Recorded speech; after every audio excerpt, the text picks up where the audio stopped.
umwe cyangwa muri communauté wabaye victime.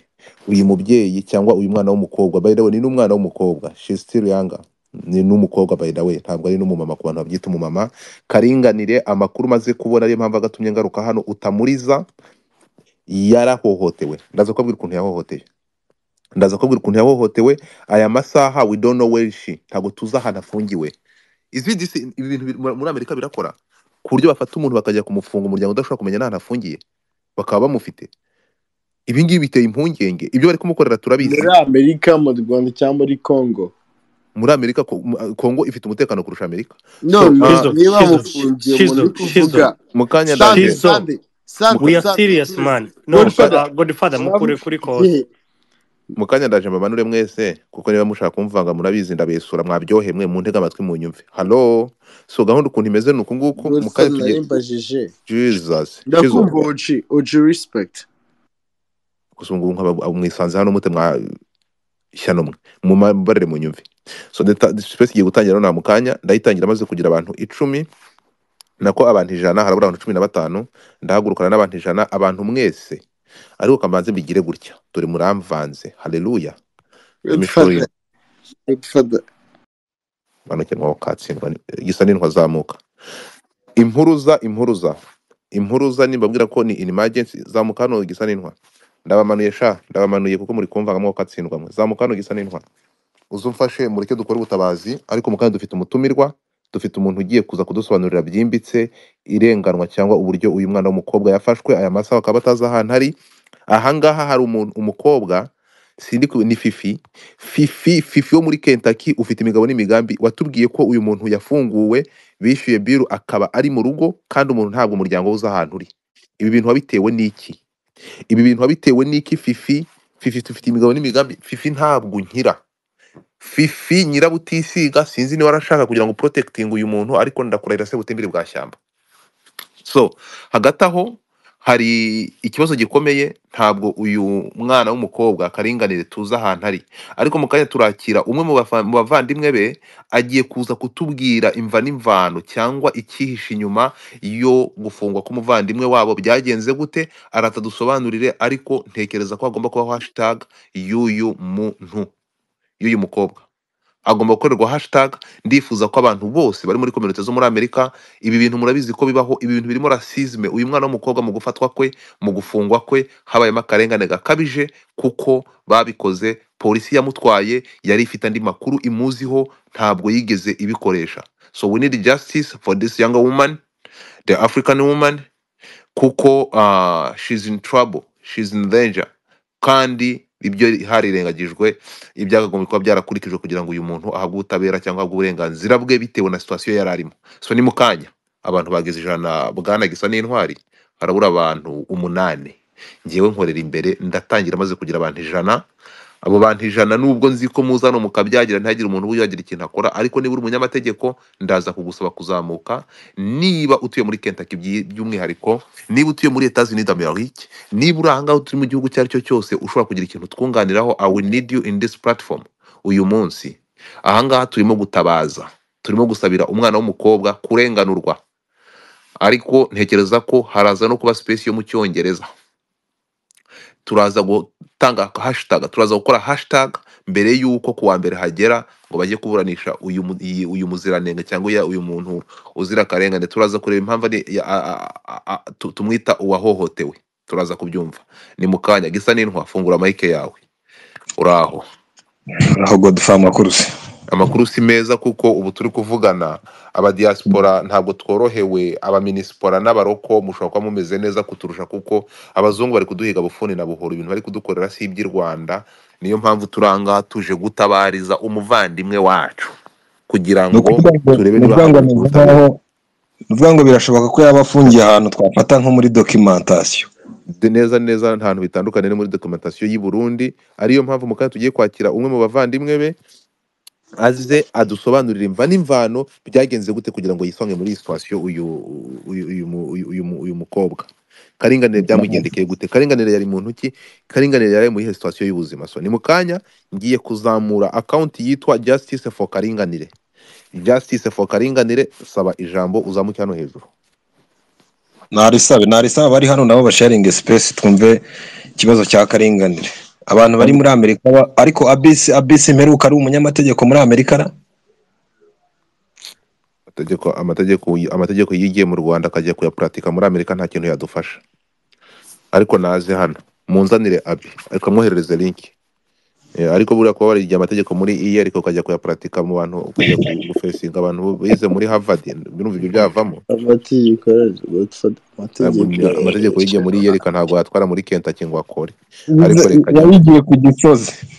Igiye ku Gisozi urashaka kuyapuratika muri New York. Wangize ko host. Bro, listen to me. No, I'm just saying, never mind, please, never mind. Thank you. So gisa n'intwa abantu niba bahageze umbwire mureke tubyite impuruza. Iyi ngiyi space iraza kwitwa tumaze kuri 101 ariko tugomba gutegereza akajya abandi 50 amaze kuvaho umwe. So ariko ibyo ngibyo ntibindeba. Icyo nzi cyo nuko space iza kuba recorded kandi abantu bakaza kuyumva, especially diaspora. Mwabantu mwe reka mbabwire ko ibintu birababaje ku ruhande rumwe, ariko mureke duhaguruke tuvuze induru hamwe. So Justice for Karinganire, can you unmute your mic? Muraho neza. Murakoze kuduhereza umwanya ngo tuvuge. Ngiye banyita Giselle, nkurikira Karinganire bwa kabiri. Witwa? Hano nkaba ndi kumwe na mukuru wanjye. Witwa nde? Banyita Giselle. Giselle, ukaba uri kumwe nande aho ngaho wundi nawe natwibwire. Nanjye muraho. Muraho neza. Niho ukurikira Karinganire. So okay, twumvisha ibintu byinshi bitandukanye. Aha abantu baje hano bavuga abantu magambo atandukanye, twakoze space abantu baza batanga comment, abantu batanga amakuru y'ibihuha. Ndashaka kugira ngo mumanze mutubwire mbere yuko tugera ku kibazo nyamukuru cyabaye, mutubwire Karinganire ari hehe aya masaha bimeze bite? So Karinganire aya masaha ntabwo turi kumwe hano mu rugo. Ahantu ari ni ahantu bamujyanye nyine igihe bamufata kuwa gatanu. Nani yakiri ntabwo arataha. Arafunzwe. Yego. Okay, ndashaka noneho nk'abavandimwe be mubana nabo, Karinganire byagenze gute? Karinganire ni muntu ki? Tangiye ngo ari muntu ki nkatakiriho. Ni muntu ki? Bimeze bite? Iyi situation byagenze gute? Turashaka kugira ngo tumenye ukuri, noneho tumenye duhera tujya muri iki kibazo nka community. Yeah. So ibijyanye n'ibya Karinganire tuvanyemo ibi byabaye kwa gatanu, kuko abantu benshi naho babimenye nyine ibyo kwa gatanu. So Karinganire ikibazo cye nyine ararwaye. Wakongera ijwi? Karinganire nyine uretse ibi byabaye kwa gatanu, ejo bundi niho abantu benshi babimenye kuko byagiye ku kinyamakuru, ariko ubusanzwe mukuru wanjye ararwaye. So ndabihera hasi, yatangiye gufatwa umwaka ushize. Noneho twe mu rugo nyine hari ukuntu umuntu amera mukabona nyine afite ikibazo, kuko nyine ukuntu twari dusanzwe tumuzi twabonye umwaka ushize ibintu biri kugenda bihinduka, tukajya tubona ari kuba umuntu udasanzwe mu rugo, tukajya tubona nyine arwaye kuko icyo gihe yahise anahagarika akazi, ariko tukumva ko igihe twaziye tukumva ko arushye nyine ko guhagarika akazi ari ibintu bisanzwe. Noneho akazagahagarika twe nyine ko yangiye yarakoraga na mama akora, twumva ari ibintu ararushye. Ni mukuru wacu yarakoraga ibintu byose akadufasha byose, ntacyo yatwimya dufite, ntabwo twari kumushyira kuri pressure ngo shaka akazi, ibintu nk'ibyo turabyihorera. Noneho iby'akazi bivaho neza, amara igihe ariko aba mu nzu nyine atajya ava mu nzu, nyine asarika mbyite nko gutuza cyane nk'uko atarasanzwe. Aguma nyine akajya aba mu nzu pena, akadutunganya ibintu byo mu nzu byose akabikemura, agashyira ibintu ku murongo nta kibazo. None igihe kiragera ibyo bivaho, atangira kujya akora ibintu mu nzu, ariko mbere ya byose yigeze gukora nyine akajeste kamwe katumye tubona ko afite ikibazo. Reka n'ubundi byose mbivuge nyine n'undi nta kundi. Afata mama nyine yari yatembeye muri quartier n'umwana. Karinganire nyine afite umwana umwe. Noneho mama yajyanye nawe, kubera twe umwana we ntabwo tumufata nk'umwana sister wacu, kubera twe mu rugo ntabwo turi abana benshi, twe yaje mu muryango tumufata nka murumuna wanjye. Njyewe nta nubwo nyita aunt, nyita sister nyine. noneho mama nyine aramujyana muri quartier mama yatembeye, sister wanjye Karengane nyine ahamagara mama aramubwira ati se ma uri hehe, kubera Karengane nyine uwo mu rugo yajyanaga umwana we, Karengane ntabaririza umwana we nyine akumva ko umwana ari safe, ahamagara mama aravuga se mama umwana wanjye ari hehe, mama aravuga ndamufite, mama aramubaza ngo ese Karengane ko mbajije umwana byagenze bite, ngo umwana wanjye ndamushaka, mama aravuga twari turi hano muri quartier reka tuzi, mama amuhereza umwana, Karengane afata umwana we, hari mu ma saa 12 za nimugoroba, bazenguruka muri quartier, Karengane ariko akajya atubwira ati ngo hari indege iri mu kirere ngo irimo gushakisha umwana we, noneho baragenda barazenguruka, mama agira Karengane yajyanye umwana wenda muri quartier gutembera ahantu ku nshuti ze, ibintu nk'ibyo, Karengane rero agaruka nka saa 4 z'ijoro bagiye saa 12, noneho mama abaza umwana, mama aramubwira kubera umwana ubundi yita Karinganire nka nyina, amwite mu zina Karinganire,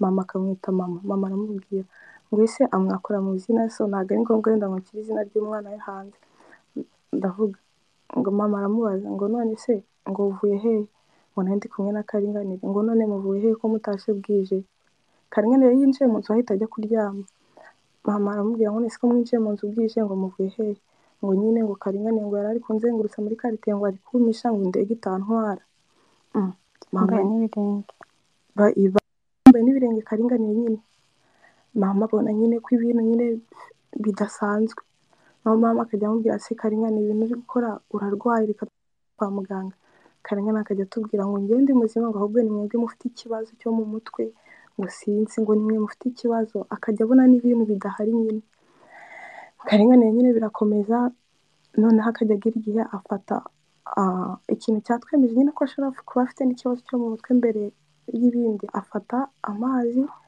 ayamena mu nzu nyine ngo arimo ngo arakirininga tapi n'intebe, urumva umuntu ubuzima ntabwo yafata amazi ngo ayamene nyine mu ntebe, arabikora tubona nyine bidasanzwe, mama aravuga rero ndi kubona umwana wanjye ko n'imfura yacu yarwaye, reka nshaka abantu bamfasha, mama akajya amubwira se reka tukakujyana kwa muganga, ngo hoya ngo ariko njye ndi muzima, nibwo mama nyine yabonye nta kuntu yabigenza, ahamagara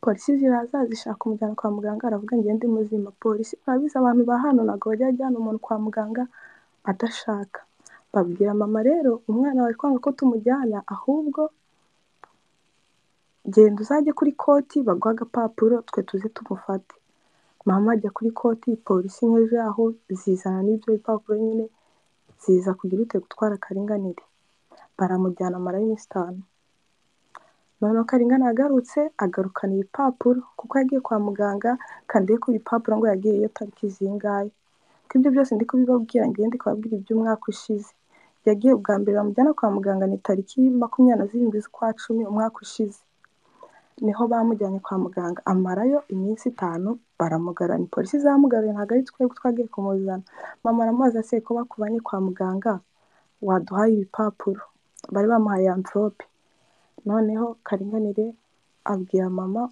ngo ngewe ngo ibipapuro bampaye ngo ntabwo mbibahereza, ngo ahubwo ikiriho ngo ngiye gushaka imodoka, ngo bampaye ibipapuro ngo nzajye gushaka akazi, ngo nkore part time ngo ubundi ndere umwana wanjye, noneho urumva umuntu bamuvanye kwa muganga aje ari kuvuga ibyo, kubera nyine yagajya agira uburakari nyine, akabona ararakaye nyine, noneho akadutuka, noneho twebwe wenda nka barumuna be twe tugaceceka, akadutuka tukicecekera, kubera twari tumaze kubona ajya akora ibintu by'umuntu urwaye, noneho nibwo byakomeje nyine akajya akora nyine ibintu nyine agashaka wenda nko gukubita umuntu, arangije mama nyine ashaka undi munsi ukurikiye, ubwo ni bwa mbere niho polisi yari imujyanye kwa muganga, nibyo ndi kubabwira ko Karinganire kuba nyine byagiye hanze ntabwo ari bwo bwa mbere yafashwe na polisi, ariko hari wa muntu mwahuriraga hanze ukaba wamubona nyine atuje, nyine ari ibintu biri aho utanamukeka nyine ko afite ikibazo, ariko mu nzu bigahinduka,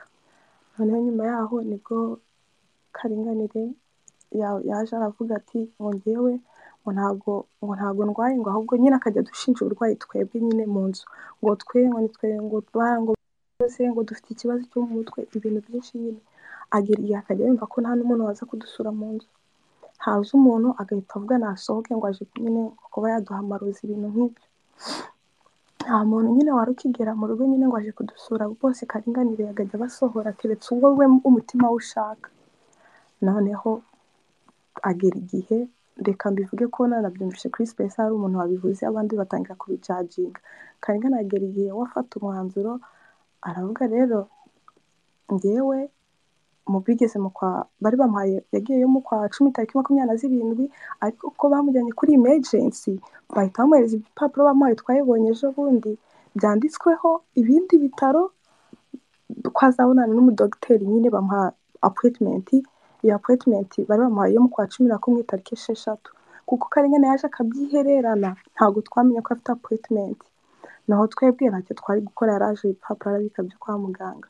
Naho mu kwa 12 nibwo Karingana yafashe umwanzuro nyine we aravuga ati rero njyewe November mu kwa 11 niho yatangiye nyine kujya akora nyine ibintu akajya akora ibintu nyine byinshi bitandukanye. Twe tuba abantu bo kujya duceceka gusa kubera nyine arimo ko ajya arakara nyine kubera twe tukajya duceceka tugaceceka akavuga twe tugaceceka kugira wenda tutaza kuvuga noneho bikaba cyane wenda kubera twari dutuye no muri apartment murabizi hano musakuje 2-3 muri apartment bibi bibazo. Noneho bigera igihe Karingana ashaka kurwana. Noneho agiye gukubita mama yari ari kumwe n'akana ke nyine twe ntabwo twari duhari. Mama abona Karingana ashaka kumukubita kandi azi ko atameze neza umuntu utameze neza ubona nk'umurwayi agiye kugukubita hari igihe wanavuga yanakugira nabi. Akana ke nyine niko kahise gahamagara polisi. Polisi iraza ndakomeye ntabwo ndi burire. Polisi iraza maze kuza itambika sister nyine iramutambikana ariko imujyana iryo joro ararayo ariko nk'ejo niyo yamugaruye. Ihita igenze ute harimo hari nko mu kwa 12 igihe bamujyana mu kwa 11 bamuha urukiko rwo mu kwa 12. Noneho kubera twari tukibana nawe twajyaga mu posita nyine tugakura papuro tubikuramo dusanga bamuhaye urukiko. Mama aramubwira rero baguhaye urukiko ugomba kugira ute kujyayo. Mama ariko aramubwira ati ngiye urwo rukiko baguhaye kuko ari ngewe wari ugiye kugikubita akaba ari twe duhamagara ngiye nzajyana nawe mvuge ko ufite ikibazo cy'uburwayi bagukureho record urabisa n'umwanya bagukize record ari ibintu bikomeye. Bavuga ngiye nzajyana nawe wakuye bagukureho record. Sister wanjye aravuga ati ngiye ntabwo najya kurwitaba ngo ahubwo wowe urwaye ngo uzajye kurwitaba. Urwo rukiko ararumisinga bamukubita ati bamuhaye urundi. Mbere yuko ukomeza akangira icyo mvuga igihe nyine bamuhereza urwo rukiko icyo gihe hari nyine nk'abantu hano bashobora kuvuga ati se kuko mwari mubana nawe kuki nyine mutamuhatirije ku rukiko. Njyewe ndi umunyeshuri nyine niga aho ntamwe n'urukiko rero ubwo niga hariya ndasiri uze nkujyane kuko nyine n'igihe tujya ubufasha bwo kujya kwa muganga ninjye wajyanye na mama ninjye wujuje ibintu byose ninjye wari urimo gusemurira mama.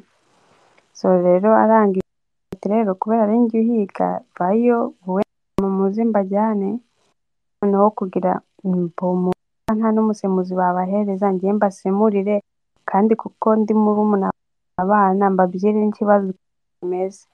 Aranga aravuga ati ngewe ntabwo najya kwitaba urukiko kuko ari mwe mufite ikibazo akaba ari mwe mwahamagaye muzagende mujye kwitaba urukiko. So ibyo bivaho naho Karinganire dukomeze mu kwa 12 Karinganire agera igihe afata umwanzuro atubwira ntabwo dushaka kuko nyine twebwe no kugira tuzi hano muri Kentucky ntabwo ariho twavuye muri Afurika dusohorera twari tuye muri state. No sisange niwe waje muri Kentucky bwa mbere afata inzu tuza tuyimusangamo aravuga ati ngewe ninjye wafashe inzu mugomba kuyivamo nta kintu cyanyu kirimo gusa murafata valise. Sister nyine shahari no ku cyumweru njya mbyibuka pe ni ibintu bitamva mu mutwe arafata aradusohora ngo nimugende ngo mujye gushaka mu bangu inzu ni yanjye.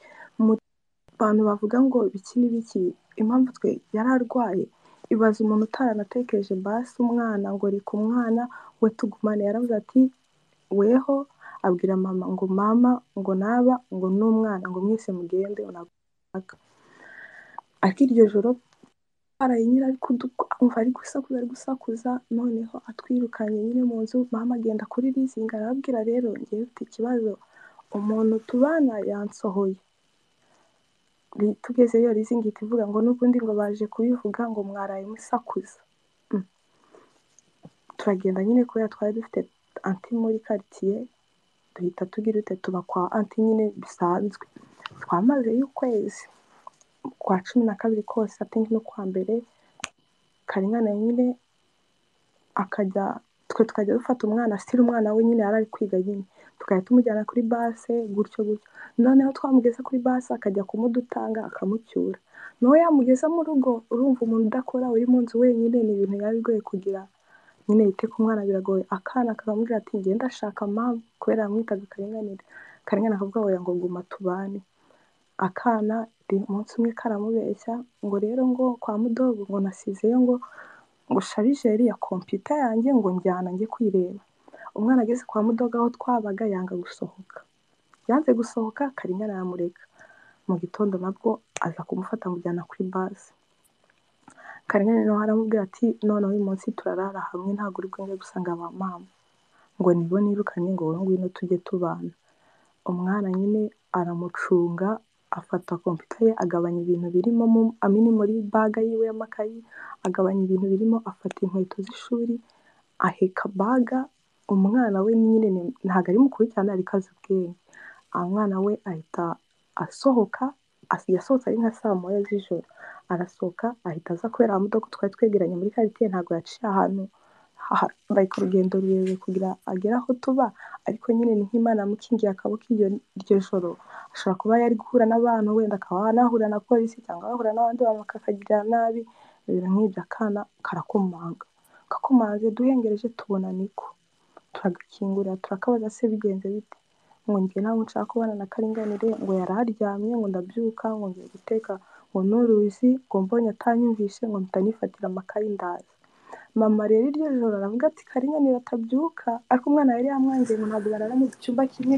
ngo buri wese arara mu cyumba cye mama aravuga rero Karinganire atabyuka akasaka mu nzu akabura umwana agahangayika dore ko nta nubwo ari no gutekereza ibindi wenda mama aravuga ati umwana wanjye ataza guhangayika umwana waramubuze niko guhita mama ahamagara Karingana aramubwira ati umwana ntumushake ubu tuvugana umwana ngezeho Karingana aravuga ngo sawa nta kibazo nimba muri kumwe bibaho nyine tuguma kwa mudogo tukajya dufata umwana tukamujyana kuri base tukamucyura kwa mudogo tukamujyana kuri base mu gitondo tukamucyura kwa mudogo ibyo byose byari byo mu kwa 12 naho mu kwa mbere niho twagize amahirwe urumva yaratwirukanye ntabwo twari kwicara yashatse kuba mu nzu dutangira gushaka inzu urumva ntabwo wakurikirana ikibazo cy'umuntu uri mu nzu y'abandi ucumbitse dushaka inzu ukwa mbere niko twashatse n'inzu tugize n'amahirwe tuyibona ukwa mbere kuri kurangira noneho bibaho gutyo tuhita twimuka noneho aho twimukiye no mu rugo hari harimo iminota 25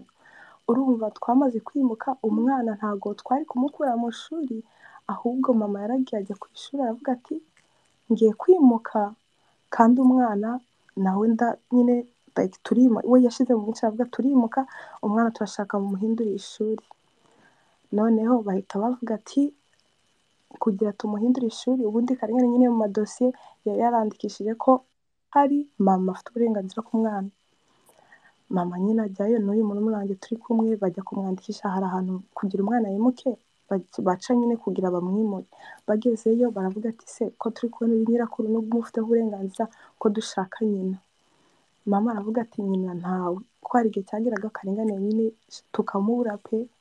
tukamubura wanamuhamagara fone nyine yari yarafunzwe nyine ajya kuri wifi mama aravuga ntago nzahaye namubuze baduhereza igipapuro aravuga ati rero mukijyane nimumubona azagisinyeho umunsi wa mbere mama agera aramubwira ati sinya ku iki gipapuro kubera tugiye kwimuka twabonye inzu umwana tuzamwimukane nyine ntareke ishuri umva umuntu wari uri mu nzu ntago yakoraga ngo inzu azayishyura nitwayishyuye kwa 12 tuyimwishyurira no kwa mbere mpaka tubonye yacu noneho mama aramubwira ati sinya ku iki gipapuro umwana tumuhindurira ishuri umwana akomeze yige sister wanjye aranga neza avuga ngiye ntago nagisinya umwana wanjye nagomba guhindura ishuri mbere yikomeza akanyira icyo mvuga nyine hari abantu bashobora kuvuga ati se kuki nyine mwamwishyuriye inzu mugahita mugenda nyine mwaretse mwamwishyuriye inzu kwa mbere no kwa kabiri mukaba mugiye kwimuka mukajyana umwana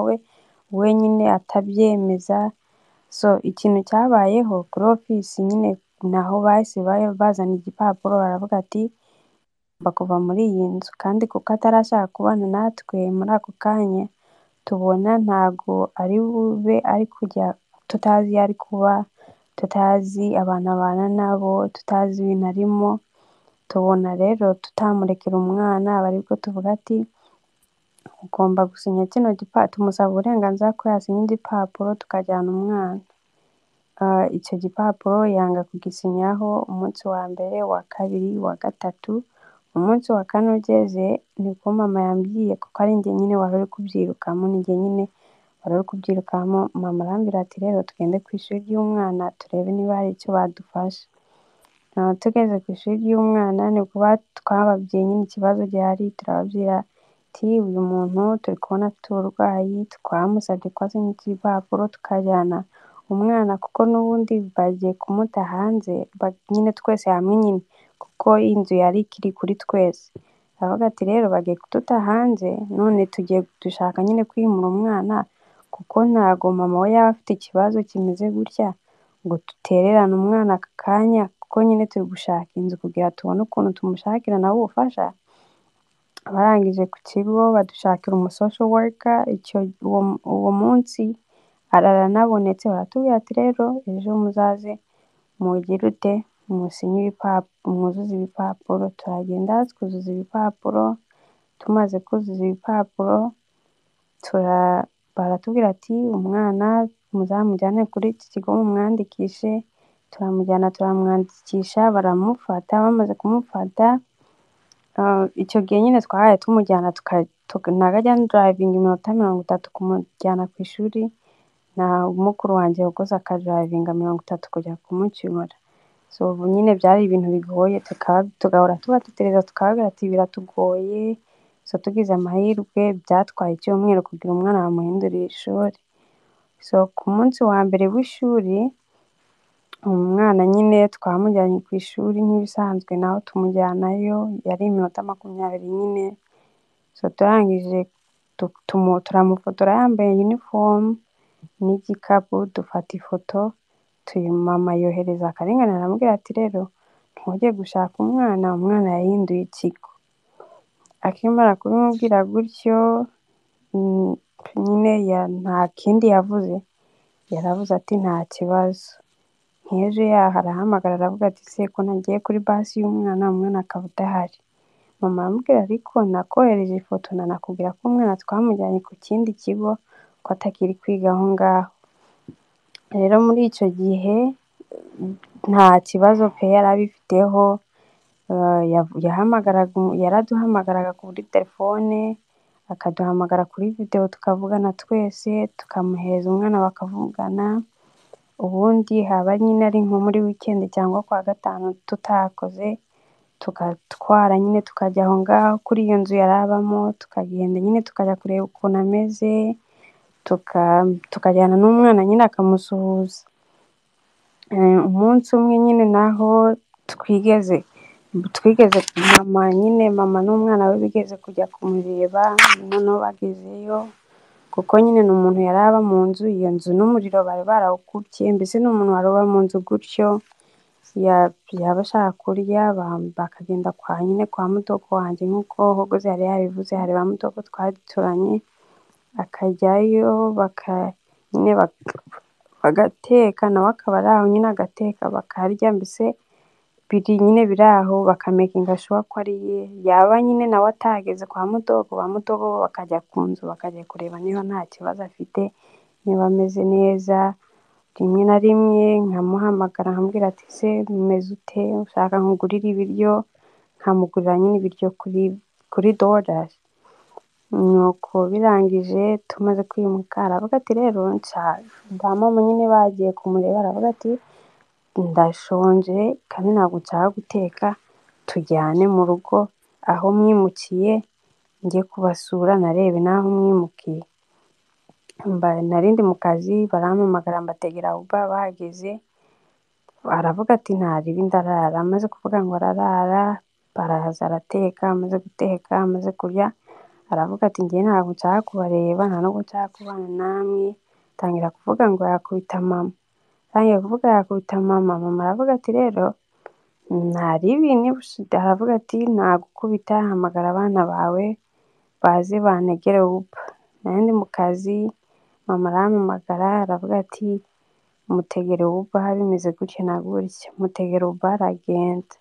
So guhera igihe twimukiye twimukanye umwana kugeza n'iki gihe ibi bintu bibariye hari hasizemo ukwezi, hari harimo like intera nyine y'ukwezi kose. So muri uko kwezi kose yari abizi ko umwana tumufite, yari abizi ko umwana agera ku ishuri, yahamagaraga umwana bakavugana, mbese yari amahoro, yari abizi ko umwana ahari. Ikindi yari azi ko nyine kuri ofisi bazaza at some point bagata ibintu hanze nyine bakadusohora, tukazajya tumubwira ati rero ukuntu ibintu bimeze dufite inzu, vayo ujye kuba mu rugo, iyi nzu n'ubundi bagiye kugusohoramo nta hantu ho kuba. Igihe tubimubwira aratubwira ati ngewe mundeke mugende mutware n'umwana ngo ngewe nzajya ndara kuri park, kuko ahantu twari dutuye hari park yari iri inyuma yacu. Aravuga ati ngewe rero nimugende mwimenye mutware umwana, ngewe nzajya mba kuri park. Ibyo byose rero mama akavuga ati biragaragara nyine ko ufite uburwayi, ariko at that time nyine kuva igihe twaboneye inzu kugeza ubu ngubu, kuko twamaze kubona inzu umwana twamujyanaga ku ishuri, namujyanaga mu gitondo mukuru wanjye akajya kumucyura. So we did have time to go nyine ngo tujye tumekinga ashobora ko ameze neza, ariko ntabwo twari dufite time yo gusubira nyine wenda mu ntuza mu nkiko kujya gutabaza nyine ngo baduhe ubufasha bamujyane kwa muganga, kuko twari turimo kwiruka ku buryo ki twashaka uburyo umwana abanza yabona basi yo ku ishuri, nabona basi yo ku ishuri njye mbona ukuntu ndyama, kuko nanjye ndi umunyeshuri, njye mbona ukuntu ndyama, nimba nagiye ku ishuri mbona ukuntu nkurikirana n'ikibazo cyiwe. Mu gihe rero nyine twatangiye mbese kujya mu murongo, igihe ibyo ngibyo biba, igihe agenda ku ishuri hari nko kuwa gatanu, amaze kugera ku ishuri umwana yigagaho, nk'uko mwabibonye mu nkuru bamaze kumubwira ko umwana atakiga aho ngaho, nyine atanagifite full custody y'umwana. Hari n'abantu nyine bagiye bavuga ngo umwana baramutwaye kandi umwana turamufite pe.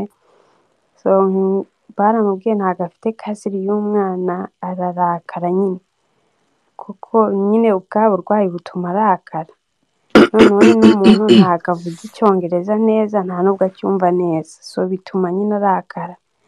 Arakaye rero nibwo nyine ararakara, baramubwira ati ntagenda, aragenda. Bakimara kumubwira ntagende, iryo shuri nyine yagiyeho bahita bahamagara ishuri boherejeho umwana, barababwira ati mama w'umwana ari gushaka umwana, gusa ntabwo twamubwiye aho yagiye kwigira. Bakimara kuva kuri telefoni nabo bahita baduhamagara, ni njyewe bahamagaye kubera mama nyine akora mu gitondo kandi ntabwo azi icyongereza neza, so every time bashatse nimero ya mama ni njye njya nshyiraho nimero yanjye. So baraduhamagara, tugiye kugira amahirwe nari nkiri mu rugo nyine najya mu kazi, nari ndimo kwitegura, baravuga ati rero mama w'umwana ari gushaka umwana, gusa ntabwo twamubwiye ahantu umwana yagiye kwigira.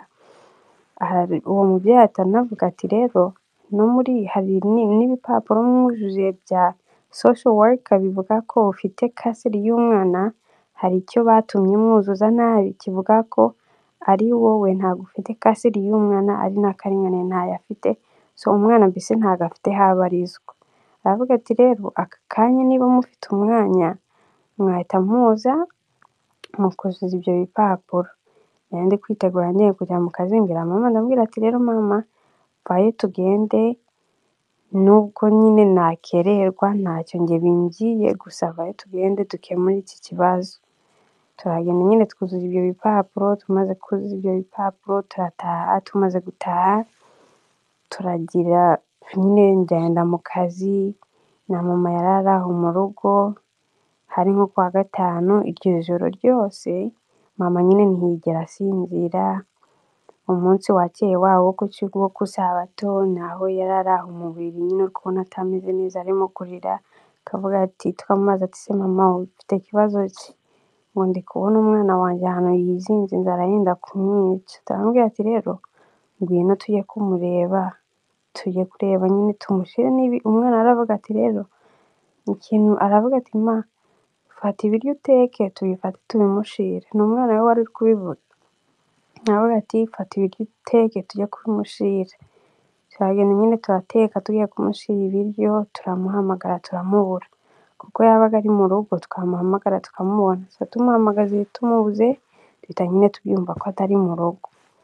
N'umunsi ukurikiraho turamuhamagara turamubura, tumubuze rero turavuga ati okay, ubwo tumubuze mama arambwira ati wowe rero kubera ahantu ukora ujya unyura mu rugo, wowe ejo nujya kujya mu kazi uzagende nuva ku ishuri uzahita ugenda unyurireyo ujye kureba niba ari amahoro. Ubwo nyine ariko ibyo byose bimara, mbere y'uko ibyo byose biba, umwana wiwe nyine yamwohereje amavoice aramubwira ati se wazatubabarira ukaza, niyo waza basi ugasaba imbabazi ko mama nta mutima mubi agufitiye, ko ari wowe uri kuba mubi, wazaje ko mama azakwakira. Nuko nyine akavuga ati njye ntabwo mbashaka, ntabwo nshaka kubana namwe, nzabaho njyenyine. Akamubwira ati se kuri mu nzu wenyine ukaba nta muriro nta byo kurya ufite, wowe nta n'ukuntu uzishyura inzu uzayishyura gute? Akamubwira ati wowe ndeka, ngo wimvugisha ntaza nkanagukubita, ngo uburyo kwishyura inzu ngo ntabwo bibareba. Nicyo kintu yatubwiraga. Turangije rero kubera n'ubundi lizingi yari igiye kuduta hanze, turavuga ati ubwo twabonye inzu nta n'impamvu yo kwishyura iriya, kuko ntabwo wakwishyura inzu utarimo kandi bagiye no kukwirukana, ntabwo byaba biri possible. Turavuga ati okay, kadutegereze nyine tuzarebe icyo lizingi ikora, duhora tujyayo tukababwira ati uyu muntu afite ikibazo bimeze gutya.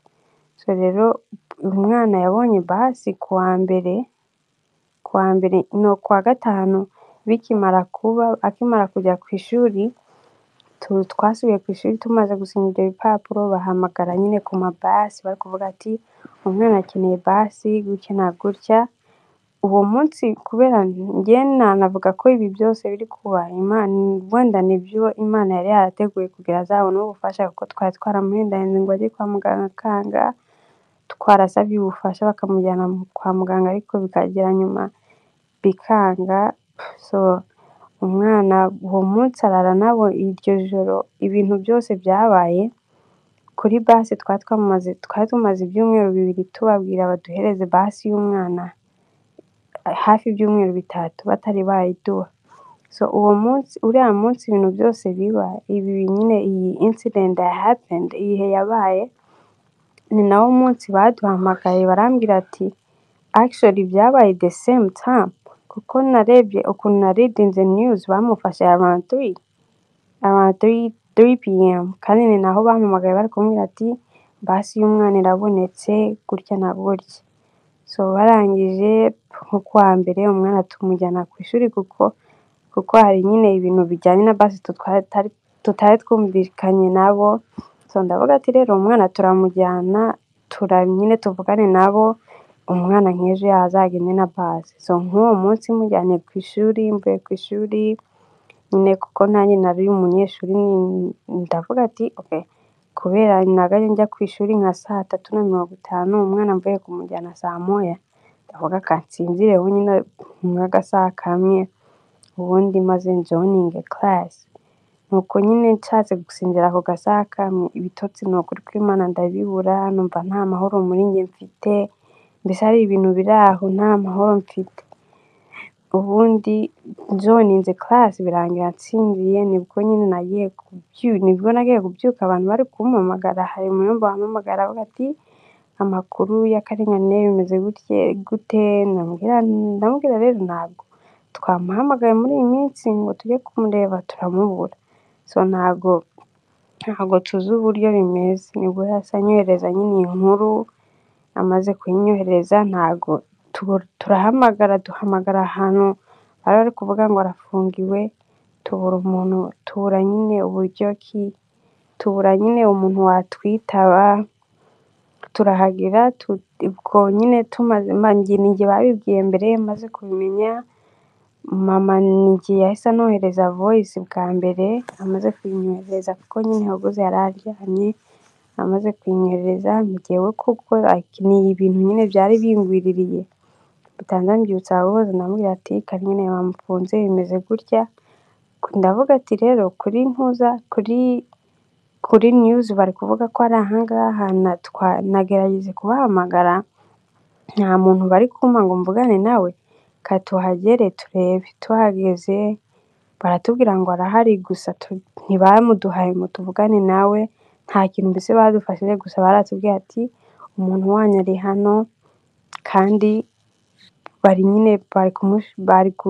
gucirwa nyine urubanza rw'iki cyaha iki n'iki, aravuga ati bari no kubaca 25,000. Rero batubwiye gutyo nibwo inkuru nyine yagiye nyine abantu bose nyine bagenda bagira, ubwo nyine turaho dutangira gushaka uburyo ki twabona ubufasha ngo tujye kumukuzamo, turi kumushakira nyine uburyo ki yageringa help akagenda kwa muganga.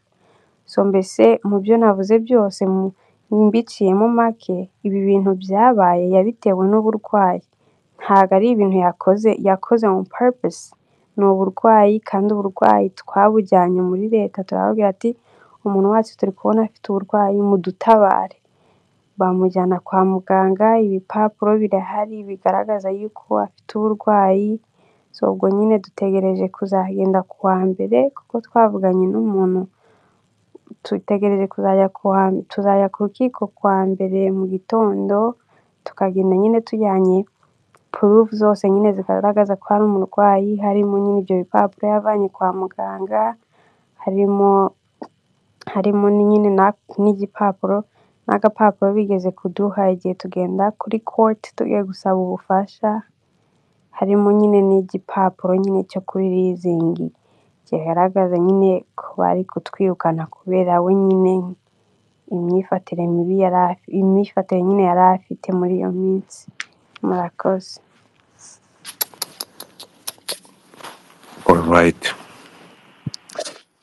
twihanganisha abantu Amen. Tugomba kwihanganisha aba bantu, ariko ntekereza ko hakenewe na advocacy, cyangwa kugira ngo community muri rusange iki kibazo gifate ikigira icyayo. Niba uyu muntu ari umurwayi hari n'impapuro zo kwa muganga, ariko aya masaha aba bazungu bakaba bari kumushinja terrorism. Muri kese y'ibintu bari kumushinja mujye kureba, baramushinja terrorism, baramushinja gushaka kujya kwica abantu ku ishuri. So njyewe ntekereza ko community muri rusange bagomba gufata ikibazo uyu mwana w'umukobwa ufite ikibazo cyo mu mutwe, ntashinjwe terrorism ngo agende bamukatire imyaka 40 cyangwa agende hariya yisange muri ibyo byago kandi ari umurwayi. So ntekereza ko community igomba guhaguruka, community igomba gufata kino kibazo cyayo, kino kibazo by the way bakakigira icyabo, bakanahaguruka ku wa mbere, iki kibazo kizakurikiranwa na community, uyu mwana w'umukobwa akajyanwa ku bitaro, ntajyanwe mu gihome.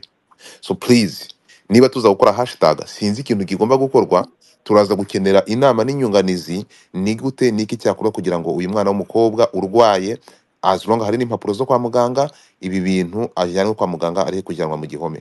So we need help, turaza gukenera abanyamategeko, ariko ntekereza ko hakenewe na hashtag, ariko community yo muri Kentucky, ndifuza ko ku bantu bari muri Kentucky, ntekereza ko they have to do something. Turashaka perezida wa diaspora, turashaka abaperezida ba community, ariko ntekereza ko no ku rundi ruhande ndibuze gusaba iki kibazo kirenge icya state cyangwa kirenge icya muri Kentucky, ahubwo kibe rusange, kugira ngo iyi kese y'uyu mwana, tuza abantu benshi babura ubuzima, abantu bagirirwa nabi, bagahohoterwa kuba badafite kirengera. Murumva uyu muryango ntekereza ko n'abana b'abamama ntabwo bafite umupapa mu rugo niba nabyumvishe neza. Dukeneye, ntabwo bivuze ko umupapa nabo batabikurikirana, ariko dukeneye justice, dukeneye inama iyo ari yo yose n'impuruza muri rusange. Nari nagerageje guhamagara muri ambasade n'iki kibazo nakibahaye. Ntekereza ko n'abantu bo muri ambasade badufashe, kuko ihohoterwa no kurenganywa kw'abantu bamwe na bamwe kuba batazi amategeko abarengera, ntekereza ko uyu muryango ukeneye support, ukeneye help. Uyu nguyu kikaba ikibazo cya community, ntikibe ikibazo cy'uyu muryango urimo uyu mumama n'abana bato. Please, ngayo Eh, nguko. iki iki kibazo kigomba kurenga n'ikibazo cy'abadiaspora n'umuntu uri w'umuroko nawe akaba afite ikintu yabitanga, yagira icyo yabikoraho. Nk'uyu Nsenga yarimo ambwira ko asaba ijambo, ni umunyamategeko, sinzi niba hari ingingo y'amategeko agiye kugira ibyo abivugaho, cyangwa se hari undi bufasha, cyangwa se hari abandi banyamategeko bo muri Amerika baziranye. Nsenga, sinzi, wajya mbere. Mwiriwe neza bavandimwe. Wiriwe. Turakumva. Godfather, urakoze kuri space uzanye. Urakoze nawe. Uhuru bavandimwe ugaragaza ikibazo cya utamuriza akaringanire. Sanzwe nkurikira n'izindi space zawe. Najyaga nifata cyane, ariko igihe bishoboka mfite umwanya nzajya ntanga inama n'ibitekerezo. Umusanzu utanga mu kubaka igihugu cyacu, mu kubaka akarere, mu kubaka Afurika n'isi, ni umusanzu w'ingirakamaro cyane. Nihuse rero nkajya ku kibazo cya utamuriza akaringanire. Uyu mwana wadusubiriyemo ikibazo yitwa nde? Banyita Gisele, nari ndi kumwe na mukuru wanjye witwa Hogoza. Urakoze Gisele kandi wihangane. Murakoze. Bavandimwe musanzwe mubizi, ariko ndagenda buhoro kugira ngo tubyumve kimwe, kandi aho mbabajije niba munyumva mujye munyikiriza niba munyumva. Yego, turakumva Nsenge. Ikibazo umubyeyi utamuriza akaringanire yagize cy'uburwayi, buri wese yarwara nk'uko yarwara indi ndwara iyo ari yo yose, ni nako buri wese yagira ikibazo agahura n'uburwayi nk'ubwo utamuriza yahuye nabwo. Reka mpere ku kibazo cy'umwana mutoya watrigarinze ibyo bibazo byose. Utamuriza bakaba barimo kumushinja terrorism, ariko ntabwo ariko bimeze. Mu mategeko y'u Rwanda nzi neza, nkoresha umunsi ku wundi, itegeko rirengera uburenganzira bw'umwana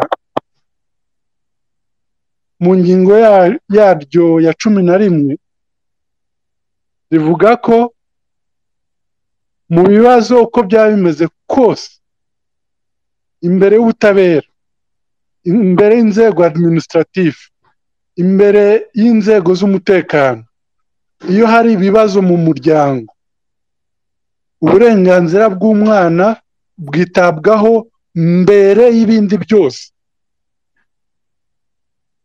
Turi kumwe bavandimwe?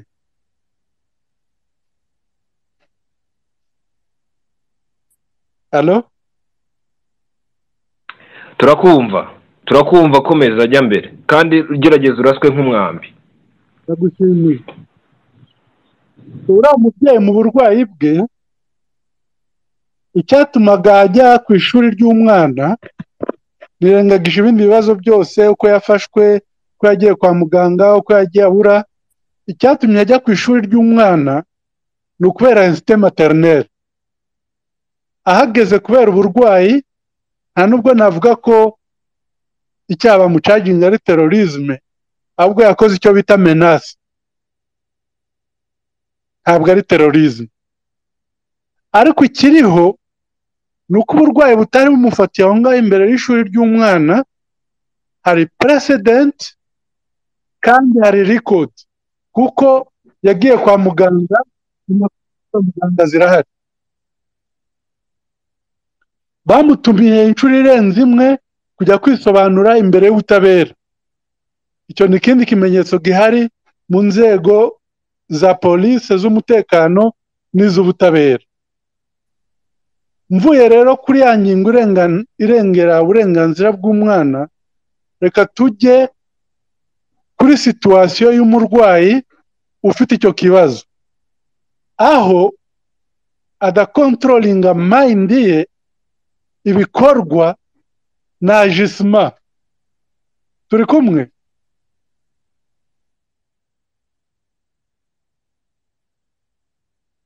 Alo?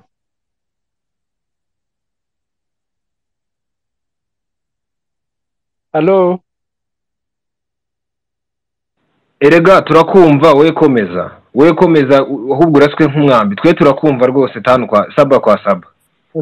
Na adakontrolinga mind ye n'ibikorwa bye n'izindi ajisima na akite zose yashaka gupoza. Uwo muntu mu rwego rw'amategeko ku cyaha icyo ari cyo cyose, byaba yewe n'iyo terrorisme bavuga, njyewe ndabona ari menace yakoze bitewe n'uburwayi, byaba n'iyo terrorisme, imbere y'amategeko ku muntu ufite ubwo burwayi aba ari irresponsable. Ni ukuvuga nta buryozwa cyaha bubaho, kuko ibyo yakoze byose yabitewe n'uburwayi.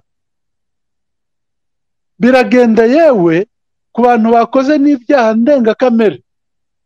Wumvise nka wa mugabo Denis wishe abantu mu murenge wa Kanombe i Busanza.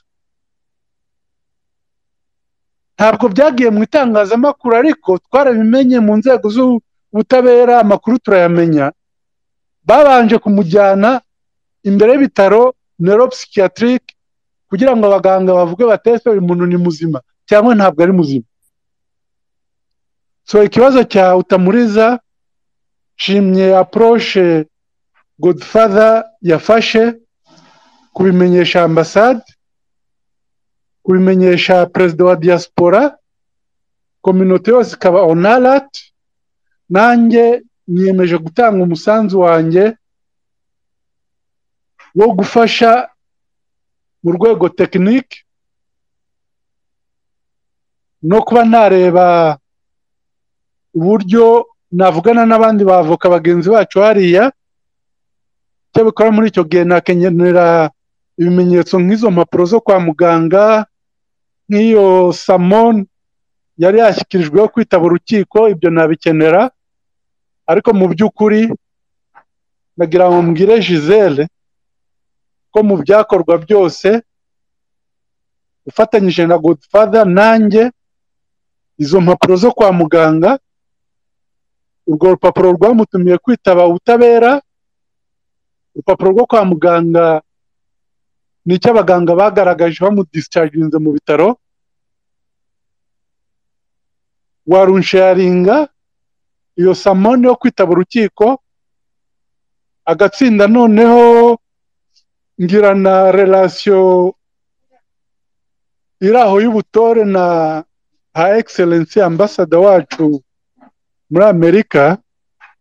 Icyo Godfather yaza kumfasha ni ukunyohereza nimero ya perezida wa diaspora y'u Rwanda muri Amerika na perezida wa diaspora mu ntara ba Gisele babamo, nkavugana nabo. Kwe kubiremereza cyane biroroshye. Ababikomeje n'abo bapolisi nizo nzego zishinzwe umutekano. Iyo bumvise terrorism igikuba kiracika, ariko nta terrorism iriho. Ibyo Utamuriza yakoze yabikoze kubera uburwayi. Gisele utuze, nta mategeko azagukurikirana, uri intwari cyane, kuko mbere na mbere witaye kuri Utamuriza, ariko ushyira imbaraga mu securing umwana, akaba ari ku ishuri, akaba ari mu biganza byawe, akaba afite bisi imutwara ku ishuri. So nicyo nayo mfite gutanga nk'umusanzu. Ndikomitinze nyuma y'ahangaha ku byo twakora. Godfather yabyumvise, namwandikira, nsanzwe mu following, namwandikira kuri GM mwohereze nimero yanjye nawe ampiye ku buryo twabasha kuvugana noneho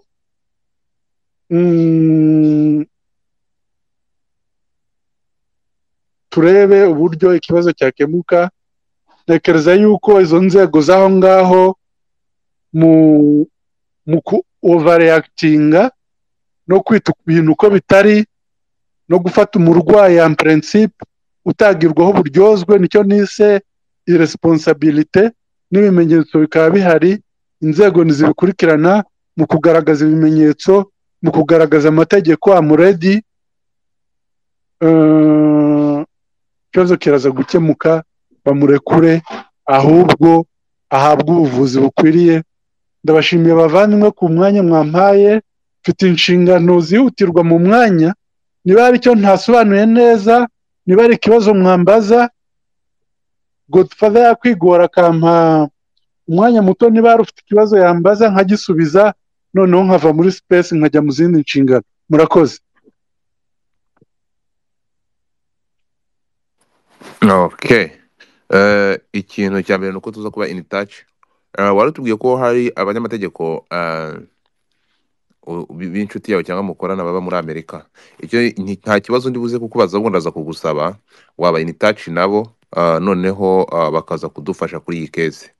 Nicyo kintu cyonyine nagusaba, nkuko wemeye kwinjira muri ikibazo ukanadufasha muri abo banyamategeko babakorera muri Etats Unis d'Amerique muri USA, gerageza kubakontakta.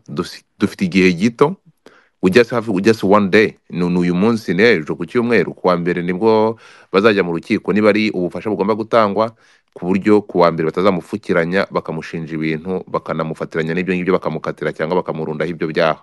So we have one day. Ari mpamvu biri emergency, ndifuza ko muri iyi weekend ubutabazi bwose bwatangwa noneho kuwa mbere hakazabaho kugaragaza ibyo bintu byose mu buryo bwiza, ntibakoresha umunyamategeko uyu nguyu utangwa na leta. Murumva ni umuryango utarabashije gushaka umunyamategeko wabo, bazakoresha umunyamategeko wa leta. Kandi bari abanyamategeko ikintu bakora, bari abavoka ba guverinoma, ikintu bakora ni uko bafatura umuntu bakamushyira mu ntambwe ndende, bakamwubikaho urusyo. Dukeneye umunyamategeko wacu waba uhari, ntekereza ko cyo cyihutirwa, kandi akaba afite biriya bimenyetso, akagenda agapresenta nk'umuntu ugiye kumufasha, noneho ntibamurundeho ibyo byaha bidafite icyo bishingiyeho, bakagaragaza ko arwaye. So nicyo kintu uza kudufasha rero. Turaza kubona umuntu w'umunyamategeko cyangwa hazagera nka community. So nicyo kintu twifuza ko udufashe muri abo banyamategeko, nk'uko wari ukomeje kuri ambasade. Hari umuntu muri ambasade twari twavuganye, nari namuhaye nimero y'uyu muvandimwe, abana b'abakobwa, ntekereza ko bari buze kumuvugisha. Icyo dukeneye nuko, kuko hari muri Amerika ukuntu babigenza, uyu mwana bagenda bakamurundaho ibyaha, bakamurunda ibyo bya terrorism, bakamukatira, bakazagaragaza ko yagize akarengane nyuma y'imyaka 40 afunguwe cyangwa yaranaguye no muri gereza. So injustice ishobora gukoreshwa, si ubwa mbere bibaye, si ubwa kabiri, uyu nguyu ntabwo byaba bitunguranye. So ikintu kiriho, dufite amasaha si n'umunsi wo kuba dushobora kugaragaza uko n'ibi bimenyetso uyu muntu ntashyirweho ibyaha kandi ari umurwayi. So uze kudufasha rero muri kuduhuza n'abanyamategeko. Icyo nagusubiza, mu muco w'abavoka ku isi yose tugirana icyo bita confraternité, gufatanya. Nsanzwe nkurikirana American Bar Association, nayandikira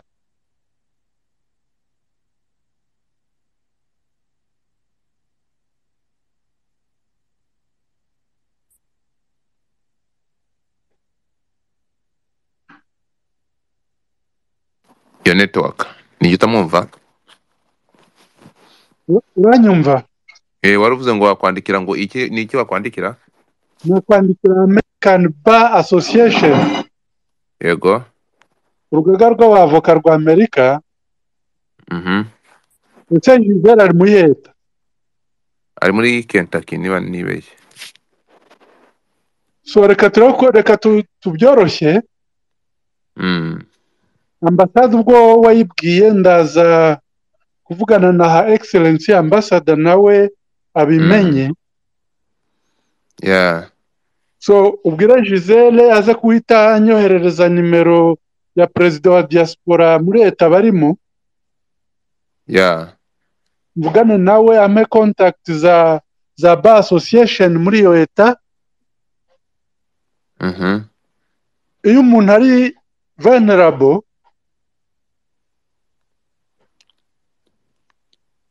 nani iwacu niko bimeze, urugaga rw'abavoka bar association itanga umwavoka kandi umwavoka mwiza free of charge. Urareba ntabwo na travelinga mu minsi 2 ngo nze kuburana urwo rubanza, ntabwo byashoboka. So ame nimero za perezida wa diaspora aho ngaho mvugane nawe, ame contact setting, ame contact za bar association y'aho ngaho mbandikire, cyangwa mbwira umwavoka umwe mvugane nawe mwinginge, kuko iminsi yagiye. Umugani wawe kugira ngo aburanirwe na state attorney, nawe hari ubwo ashaka kujya mu mujyo umwe wa prosecution,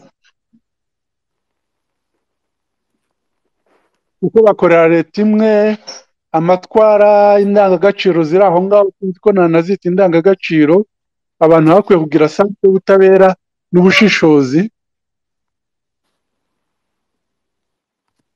Bashobora kumutemeraho itaka nk'uko tujya tubivuga. Ugerageje guhina kugira ngo ijambo, nuza nimero ya perezida wa association kugira ngo mvugane nawe. Giselle, hari ikibazo ufite wambaza?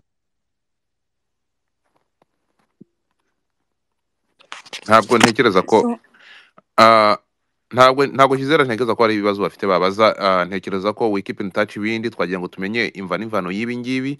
Anybody, buri wese ahangaha muri contribution utanze turaza kuzihuza n'izindi nyinshi zibuze gutangwa. Icyo dukeneye ni ibintu biri urgence, buri wese araza gutanga contribution uko ayishoboye. Ndaza kuvugisha ni DM turebe icyo twakora. Thank you so much Sengi, urakoze cyane. So Rameki urahari? Ndagushimiye Godfather. Urakoze cyane. Rameki, are you there? Ntabwo ahari. So uyu nguyu nawe network abaroko ni igitangaza kabisa. So tugira ahangaha rero reka nze ngewe nkomezeho n'abana b'abakobwa mbabwire ngo muhatane, mureke gucika intege, mwumve ko mutari mwenyine, community iraza kuba hafi, twebwe nk'abavandimwe turi kumwe namwe mpaka uyu mukuru wanyu abonye justice. So reka mbashimire. So mbabwire ngo we keep in touch, turaza kugerageza guhamagaraho abantu bashoboye kugeza igihe uyu munsi wo kuwa mbere uzagera hari uburyo haboneka support, ku buryo n'ibimenyetso byagaragazwa ntibamupfukiranye ngo bamushinje ibyaha kandi ari umurwayi. So ngayo nguko ntekereza ko we don't have that much to say right now, cyangwa uyu munsi muri iyi weekend mureke dufate umwanya to spendinga mu gushaka ubutabazi byabaye ni inbox cyangwa hanze ya platform. Ariko haraza no gukorwa form ndumva habaho na hashtag isaba justice y'uyu murwayi. Ntabwo bamushinja umurwayi terrorism, umuntu ari umurwayi kandi ari impapuro zo kwa muganga zibigaragaza. So izo mpapuro nkavuga niba mwarazitanye cyangwa zizakoreshwa, mureke zizakoreshwa mu rukiko, apana kuzisakaza ahantu hose kandi ibyo bimenyetso mufite muzatanga mu rukiko. Ndumva atari byo, keretse zahabwa nk'umunyamategeko uzabikurikirana cyangwa bazaba bagiye kubikurikirana, ariko kuzidusakaza no kuziduha kandi arizo evidence zihari ko umuntu atameze neza zizakoreshwa mu rukiko, I don't think ko ari byo byiza. Kuziduha ntacyo biza kutumarira. Turi n'abazifata, twazifata kuwa mbere noneho mukwereka abantu ko ibyo bintu ari byo. Ariko for now ntekereza ko niba ari byo bimenyetso bihari, ntabwo numva ko mugomba kuzidusakaza muzihereza buri wese. Ndabasaba kuba mubiretse mukazihereza wabugiye kugira icyo afasha, cyangwa uzaba uri ku rukiko. Naho umuntu utazaba uri ku rukiko ndumva nta mpamvu zo gufata izo mpapuro, ntacyo agiye kuzikoza. Izo evidence muzibike muzazikoreshe mu rukiko, nta kuziduha twebwe murazikuduha ngo tuzikoze iki. Niko mbitekereza. Ngayo nguko. Hogoza fungura mic yawe, mufungure mikro yanyu. Mwashatse umunyamategeko uzaba uri mu rukiko kuwa mbere ninde nubahe. Ekindi community irimo gukora iki aho ngaho, irimo kubafasha iki?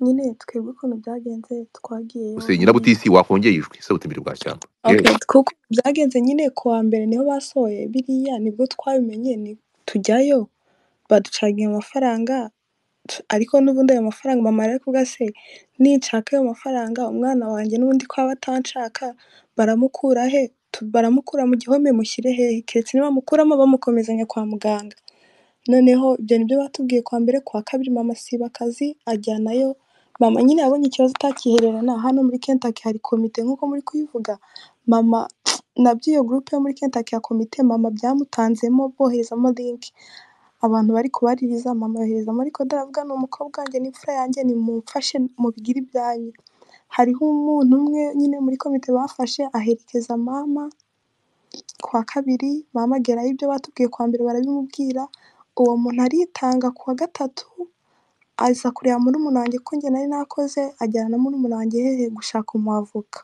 bageze ahantu ngo bashaka abavoka barababwira ngo uyu bandika amazina ye baravuga ngo uyu ntabwo ari bwo bwa mbere ngo yagire urukiko ngo asanzwe afite urundi ngo kandi afite umwavoka uwo mwavoka ntabwo twari tumuzi baramubabwiye maze baduha nimero z'uwo mwavoka murumuna wanjye n'uwo muntu baramuhamagara abanza yanga kwitaba yanze kwitaba murumuna wanjye aramwandikira amubwira ati ngende murumuna wa Karingani utamuriza gutya na gutya batubwiye ko ariwo mwavoka bamuhaye ahita agira ute ahita amubwira ngo nese kuri kumpamagaza nimero zo muri Georgia ko yatwaye muri Georgia murumuna wanjye aravuga ati dutuye hano muri Kentucky twarimutse nuko ngikoresha nimero uwo mwavoka abahamagaye murumuna wanjye n'uwo mutipe nyine wari kumwe na murumuna wanjye ni mukuru nyine no bari kudufasha muri komite ahita ababwira avuga ati njyewe urubanza rw'uyu muntu bararumpaye ariko nta kintu na kimwe nigeze nsomamo kuko ntabwo aribwo bwa mbere bari barumpaye ngo ubundi menyereye ko atageza kwitaba ngo gusa urwo kwa gatanu ngo kuko ari polisi yari imufite ngo nari nzi ko aribwo nzamubona ngo gusa ngo icyo nababwira ngo nari nzi ko uyu muntu nta famiye agira kuko bamuhaga urukiko kuko yatwirukanye ntitumenye iki ibijya mbere akabigumana byose uwo munyamategeko nibwo yahise avuga ati afite inkikizi n'izi gutya na gutya naho tumusobanura ukuntu bimeze turamubwira ati yari yaratwirukanye gutya na gutya dufite n'ibipapuro byo kwa muganga ibintu nk'ibyo uwo munyamategeko aravuga ati ahita atubwira ngo nese ubundi ngo uyu muntu ngo avuga icyongereza avuga hoya ntago akivuga arangije ahita avuga ngo ni gute se muvuga ntago akivuga ngo kandi ngo baravuze ibyo yavuze turamubwira nimba ibyo yavuze ntabwo twe twari duhari nimba yanabivuze ni kwa kundi umuntu aca hano bitewe n'igihe amaze muri Amerika akagenda atoragura utugambo gutyo na gutyo nyine agahenda duhuza ariko kubivuga ntabwo yabivuze twe duhari ngo tubishinje ahita avuga rero ngo ubwo kwa mbere ngo muzanzanire ngo ibipapuro byo kwa muganga ahita anatubaza duhita namubwira ko twagiye muri polisi tubaza ku gapapuro baduhaye mu rukiko turamubwira ko turagafite ahita atubwira muzabizane kwa mbere so rero uwo munyamategeko ni leta yamwishakiye ntabwo yigeze avuga ngo muze duhure twicare mube mwatubwira imva n'imvano basi nzagende bigenda gutya ariko nyine ni gutyo nyine ni uwo muri leta natwe ntabwo tumuzi murumuna wanjye arambwiye ngo nimba ngo ari uw'umuzungu nyine ntabwo tuzi twebwe ngo ni umuntu umeze gute gusa uretse kuri fone ubwo yanze ko duhura nawe ibaze ko tuzahura nawe kwa mbere bamuzanye ubwo mu rubanza nyine tukamuha envelope ubwo agakora ibyo ashaka kubera nyine twe nta bindi tuzi ko by'amategeko nyine uwo niwo munyamategeko uhari nyine wa leta yamushakiye ariko abantu ba hano muri Kentucky nyine baba muri iyo community baravuze bazaduherekeza mu rubanza nyine tuzajyana nabo ariko nabo ntabwo batagize nyine bari kutuba hafi bakakurikirana ibyo bashoboye nyine gutyo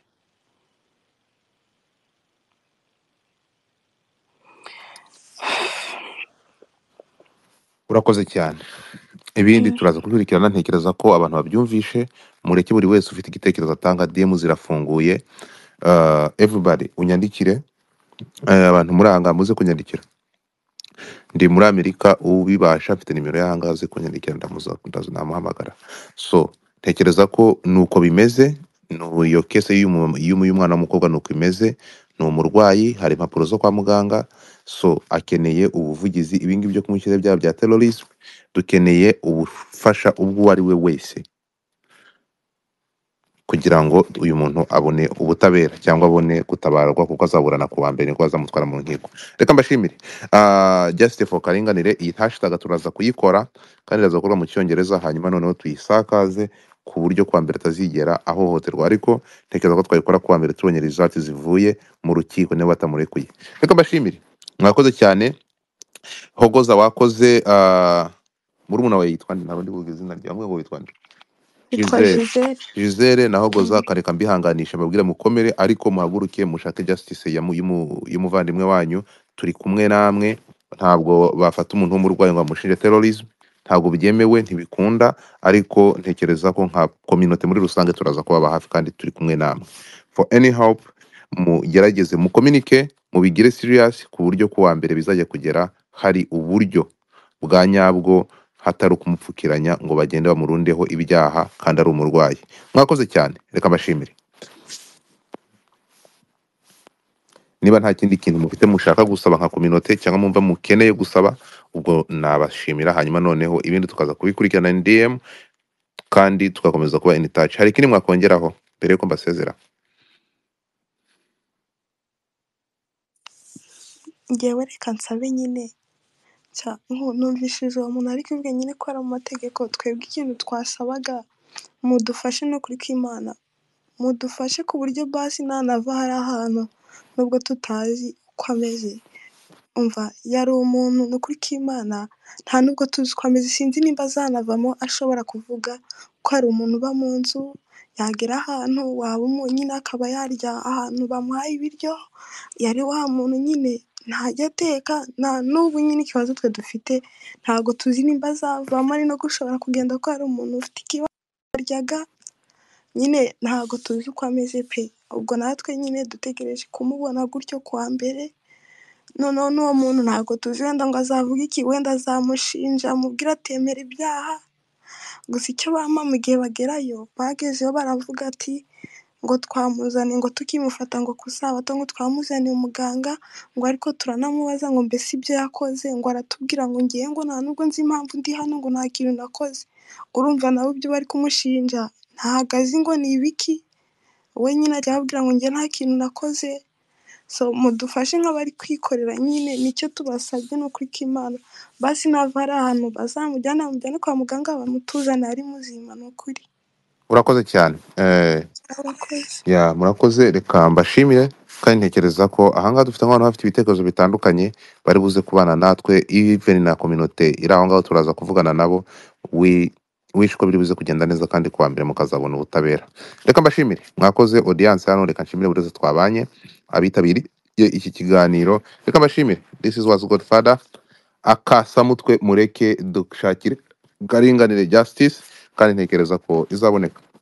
Have a good Saturday, mugire icyumweru cyiza na weekend nziza, ariko murye mwibuka ko hano hari umwana uri mu gihome wo muri community yacu kandi tugomba gusabira ubutabera kandi akabubona. Mwakoze cyane.